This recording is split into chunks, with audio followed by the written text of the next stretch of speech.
గోబీ కోసం తురుముకున్న అర్ధ cup carrot, సన్నగా కట్ చేసుకున్న క్యాబేజీ 1 కప్పు, సరిపడా సాల్ట్, కొద్దిగా గరం మసాలా, ధనియాల పొడి,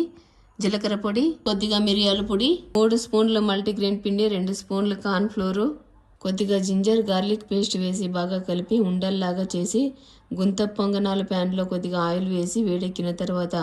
ఉండలు పెట్టి లో ఫ్లేమ్ మీద మూత పెట్టి 2 పక్కల క్రిస్పీగా కాలిన తర్వాత ప్లేట్లో తీసుకొని బాండ్లీలో కొద్దిగా ఆయిల్ వేసి గార్లిక్, జింజర్, 2 పచ్చిమిరపకాయలు వేసి 1 స్పూన్ రెడ్ చిల్లీ సాసు, అర్ధ spoon soya sauce, 1 cup onion